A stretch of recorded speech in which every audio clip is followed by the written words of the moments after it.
Hello everyone. Welcome to my channel. I hope everyone is having a wonderful day. Before starting the video, please go ahead and hit the subscribe button and give this video a like up. Star Trek Starfleet Academy features a diverse array of new and familiar Star Trek aliens, but one of the most popular species is curiously missing. Executive produced by Alex Kurtzman and Noga Landa, Star Trek Starfleet Academy premieres Thursday, January 15, 2026, on Paramount+, taking place after the end of Star Trek Discovery in the 32nd century. Star Trek Starfleet Academy introduces the first class of cadets to matriculate on Earth in 120 years, representing the resurgent United Federation of Planets and its diversity after the burn. New alien species will be introduced in Star Trek Starfleet Academy, along with classic aliens like Klingons and Betazoids. Starfleet Academy not only has a Klingon main character in Cadet J. Denkrog Kareem Diane, but there will also be Klingon hybrids like Paul Giamatti's Klingon/Tellarite villain, News Braka.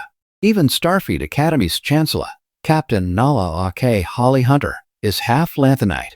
While Star Trek Starfleet Academy leans into infinite diversity in infinite combinations, one of the most famous Star Trek aliens seems to be absent from the series, at least in terms of a main character.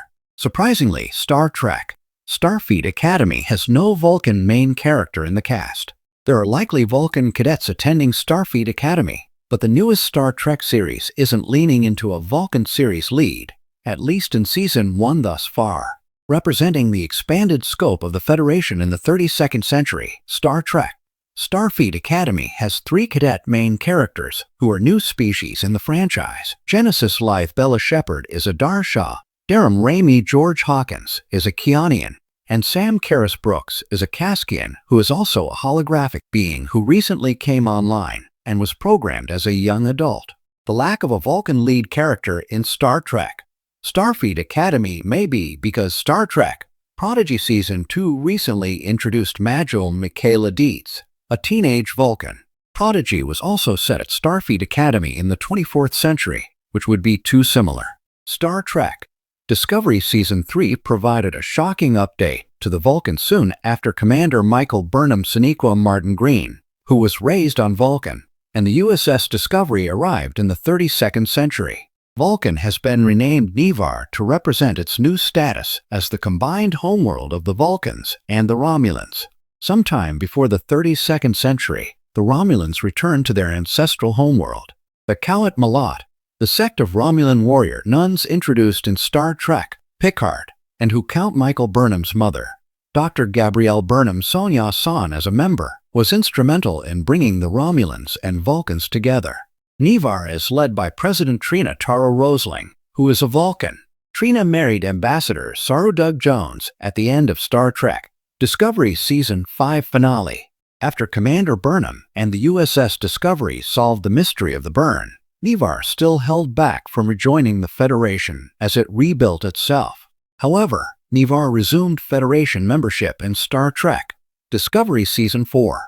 Presumably, Ni'Var sent Vulcans and Romulans to study at Starfleet Academy, and they will be ancillary and background characters who could interact with Star Trek Starfleet Academy's main cast of cadets. Star Trek Starfleet Academy's late 32nd century setting makes it the farthest continuous point of Star Trek's timeline and puts the previous 1,000 years of Star Trek canon in play as possible lessons for the cadets to learn from. History that Starfleet Academy's cadets can study is what happened to Ambassador Spock. J.J. Abrams' Star Trek 2009 established that in 2387, Spock was living on Romulus and working towards unification, and he attempted to save the Romulan people from their sun going supernova. Spock vanished in a black hole after his attempt to use red matter to stop the supernova failed. It was presumed the legendary Vulcan died, but Star Trek Discovery Season 3 established that the Federation learned about the alternate Kelvin timeline during the Temporal Wars. By the late 32nd century, After the Temporal Wars, the Federation must know the truth that Ambassador Spock traveled from 2387 to 2258 in the alternate Kelvin timeline, and the Vulcan hero remained in the parallel reality until his death in 2263, as seen in Star Trek Beyond. In Star Trek Discovery Season 3, Commander Michael Burnham, who was adopted by Spock's father, Ambassador Sarek James Frain, and raised on Vulcan, learned what happened to her brother, Spock, and that he spent much of his life attempting to unify the Vulcan and Romulan people. Spock's life and his ultimate fate can be lessons Starfleet Academy's cadets can learn from, and the heroism of the most famous Vulcan in Starfleet can inspire Vulcans and non-Vulcans alike in Star Trek Starfleet Academy. As Star Trek looks to chart its next great adventure, one glaring omission looms over the horizon of new starships and crews, a missing alien race that once defined the franchise's heart, humor, and humanity. Whether it's Strange New Worlds, Prodigy, or the upcoming unnamed Starfleet show, there's a species conspicuously absent from modern Trek storytelling: the Ferengi. Yes, the lobed, profit-loving, rule-reciting Ferengi, once considered comic relief, have evolved into one of Star Trek's most culturally rich and morally complex species. Their absence in recent Trek isn't just a minor oversight. It's a missing piece of what makes the franchise's universe feel whole. The Ferengi embody Trek's ability to reflect humanity's flaws and aspirations through alien eyes. Without them, the galaxy feels just a little less complete. When the Ferengi first appeared in Star Trek The Next Generation's first season, The Last Outpost, they were introduced as villains, a stand-in for hyper-capitalist greed. But the execution was awkward, and fans didn't quite know what to make of these whip-wielding, shrieking aliens. For a time, they became the butt of jokes within the fandom, dismissed as too silly to be taken seriously. But Deep Space Nine changed everything. Through the lens of Quark, Rom Nog, and the unforgettable Grand Nagus Sec, the Ferengi were reborn. What began as satire became soulful storytelling. DS9 showed us a people whose obsession with profit was more than greed. It was culture, survival, and identity. It was a way for a small species to thrive in a galaxy of giants. And across 7 seasons, the Ferengi evolved. Quark, ever the cynic, discovered morality amid the chaos of war and commerce. Rom, the gentle engineer, rose to become Grand Nagus, proving compassion could lead a civilization forward. Nog became the first Ferengi in Starfleet, breaking every social boundary and showing the galaxy that the Ferengi could be heroes too. By the end of DS9, the Ferengi had achieved what no one expected. They became the moral mirror of the Federation. While humans preached utopia, the Ferengi earned progress the hard way through struggle, self-reflection, and a willingness to change. Despite the Ferengi's powerful legacy, new Star Trek shows have largely ignored them.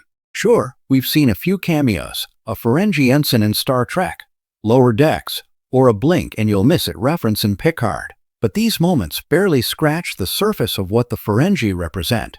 Modern Star Trek is deeply interested in revisiting its political and philosophical roots, exploring issues of power, identity, and morality in a fractured universe. The Ferengi fit perfectly into that landscape. Imagine a 25th century Ferengi alliance navigating a post-capitalist federation. What happens when profit clashes with principle? What does progress look like when the galaxy's greatest entrepreneurs realize money can't solve everything? At its best, Star Trek is about ideas, about taking the anxieties of today and projecting them into the stars. In the 1960s, the Klingons represented Cold War tensions. In the 1990s, the Cardassians and Bajorans reflected war, occupation, and faith. Now, in an age of late-stage capitalism, technological disruption, and global inequality, who better to hold up a mirror to humanity than the Ferengi? They are, after all, the galaxy's ultimate capitalists, and yet, they've also shown the capacity for empathy, adaptation, and evolution. A new Star Trek show could explore what the Ferengi have become in a century where the Federation's ideals are being tested. Are they still obsessed with profit, or have they redefined it in moral terms? Has the Grand Nagus's progressive movement survived, or has there been a corporate backlash? Are there Ferengi radicals trying to return to the good old days of unchecked profit, clashing with reformists who believe in ethical business? Those questions aren't just intriguing, they're deeply relevant. The Ferengi, once mocked as caricatures of greed, could now lead a philosophical exploration of what it means to build a fair society in a universe that still runs on exchange, influence, and value. Thanks for watching this video. Please subscribe to our YouTube channel and stay with us.